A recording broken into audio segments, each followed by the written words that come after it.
हनुमान जी की भक्ति कोई साधारण बात नहीं है, और हनुमान जी की शक्ति वो तो और भी गुण विषय है। लोग पूछते हैं क्या हमें हनुमान जी की शक्तियां मिल सकती हैं? क्या हम भी उनके जैसे निर्भय, तेजस्वी और पराक्रमी बन सकते हैं? मैं कहता हूं क्यों नहीं मिल सकती, अवश्य मिल सकती है। लेकिन पहले ये समझ लो कि शक्ति का अर्थ क्या है। शक्ति का अर्थ ये नहीं कि तुम अहंकारी हो जाओ, शक्ति का अर्थ ये नहीं कि तुम दूसरों को दबाने लगो। हनुमान जी के जीवन में देखो, इतना बल, इतनी सामर्थ्य, पर अहंकार का नाम तक नहीं।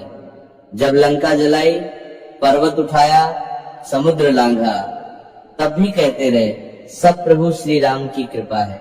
तो पहली शर्त है अहंकार का त्याग। जहां अहंकार है वहां दैवी शक्ति नहीं टिकती। दूसरी बात, समर्पण। हनुमान जी का पूरा जीवन समर्पण का उदाहरण है। उनका अस्तित्व ही राम के लिए था। उन्होंने कभी अपने लिए कुछ नहीं चाहा। जब भक्त कहता है प्रभु मैं आपका हूं, जो उचित समझो वही करो, उस क्षण से भीतर परिवर्तन शुरू हो जाता है।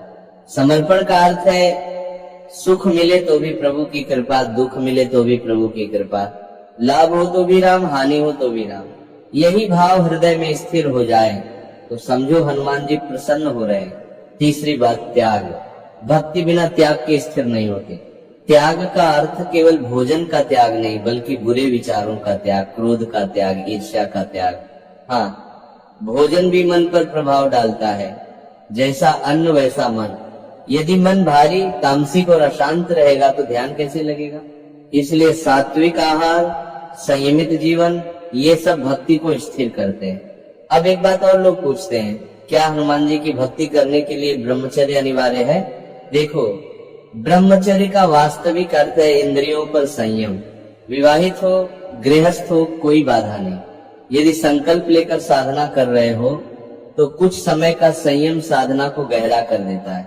लेकिन ये मत समझो कि केवल अविवाहित व्यक्ति ही हनुमान जी का भक्त हो सकता है, ऐसा कहीं नहीं लिखा। और जो ये कहते हैं कि स्त्रियां हनुमान जी की पूजा नहीं कर सकती, ये अज्ञान है।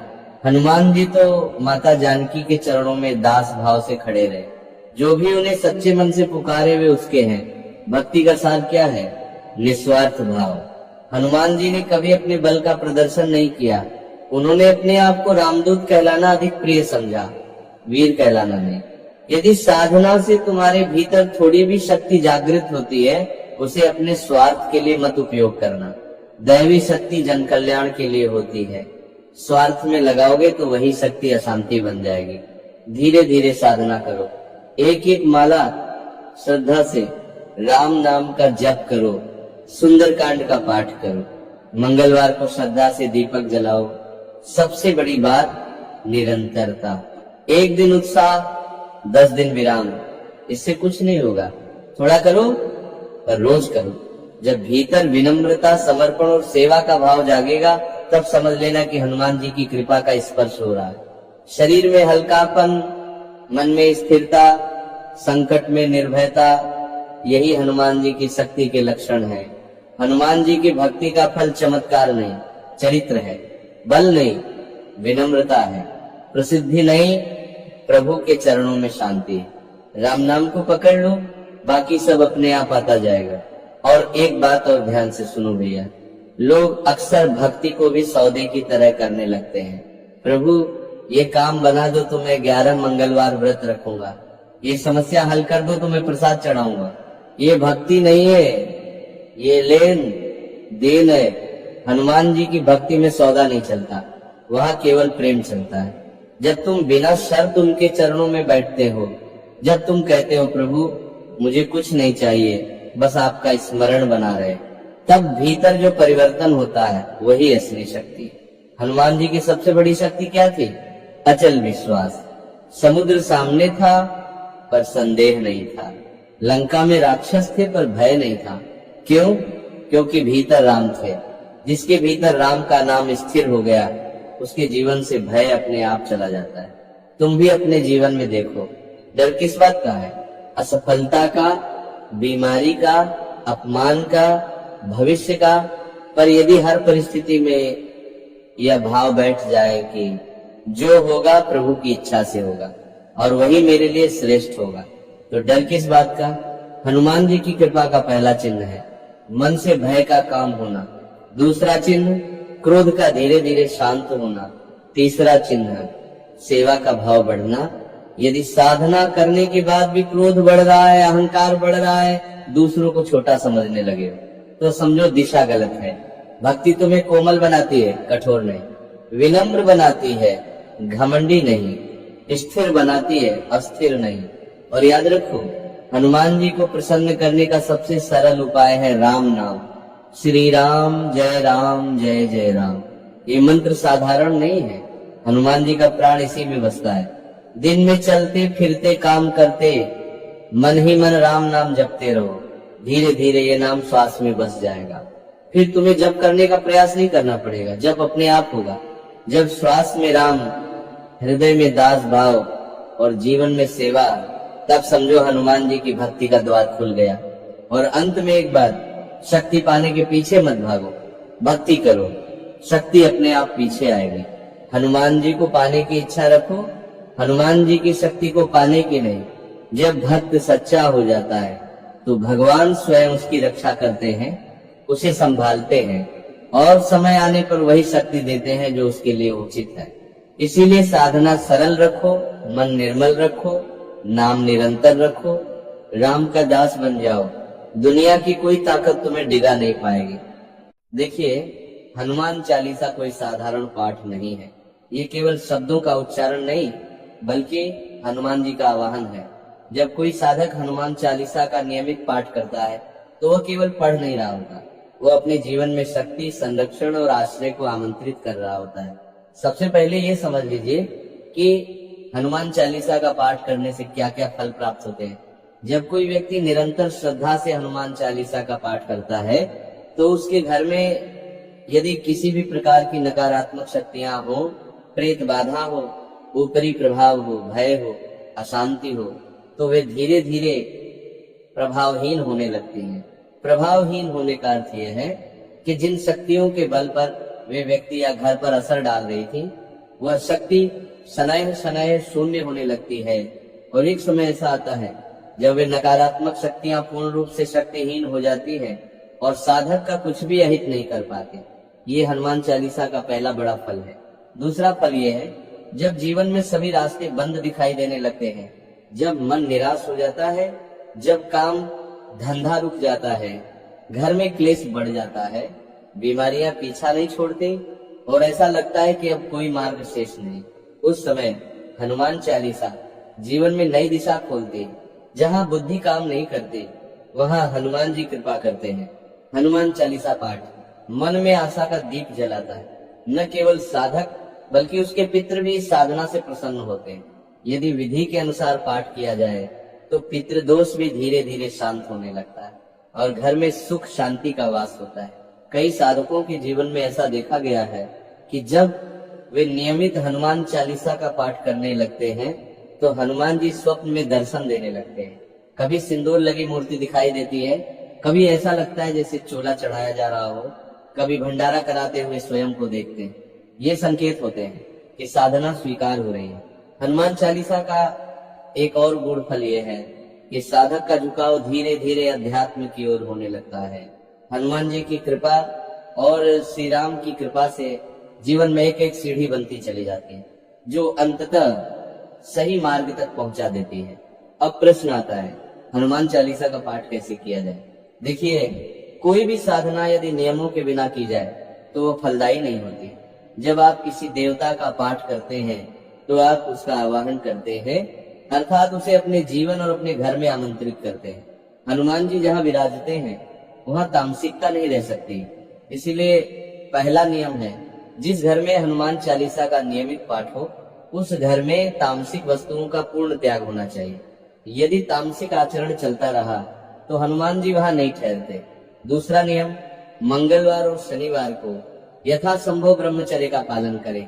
अन्य दिनों में कम से कम मानसिक पवित्रता आवश्यक है। किसी के प्रति दूषित विचार न रखें। अब पाठ की विधि समझिए। हनुमान चालीसा का पाठ शुक्ल पक्ष के मंगलवार से प्रारंभ करना श्रेष्ठ माना जाता है पर किसी भी मंगलवार से आरंभ किया जा सकता है। पाठ की संख्या 2, 3, 5, 7, 11 या 21 इन संख्याओं में रखी जाए। एक समय निश्चित करें और उसी समय प्रतिदिन पाठ करें। एक ही आसन पर बैठें और उस आसन को किसी अन्य को न दें।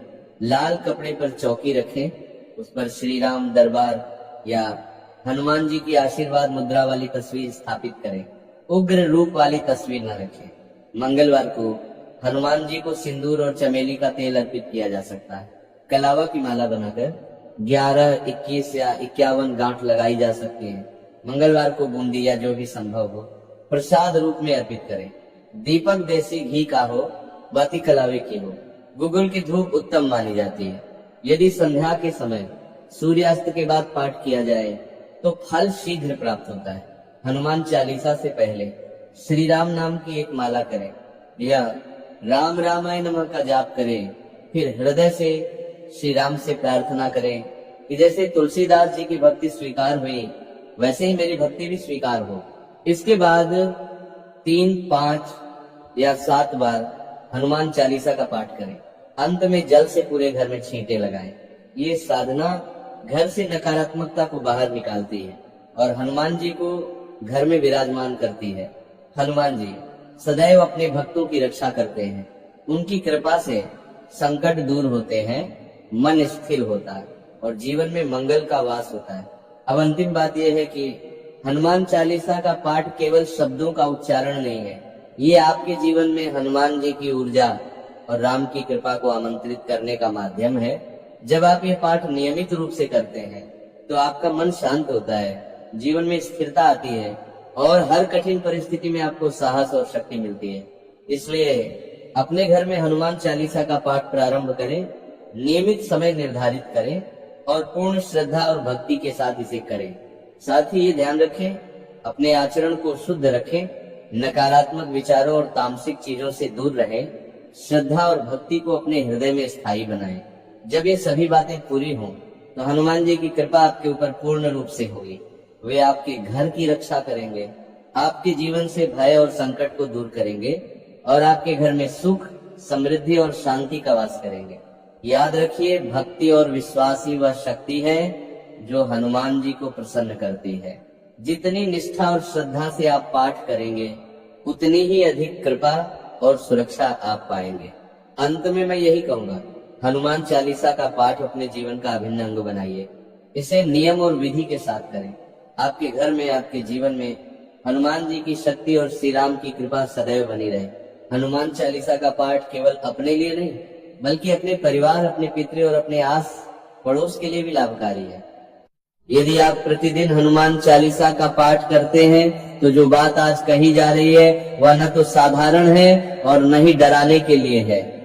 ये एक साथ चेतावनी भी है और वरदान भी, क्योंकि शास्त्रों में स्पष्ट कहा गया है हनुमान चालीसा केवल पाठ नहीं है, ये एक जीवंत शक्ति संकेत है।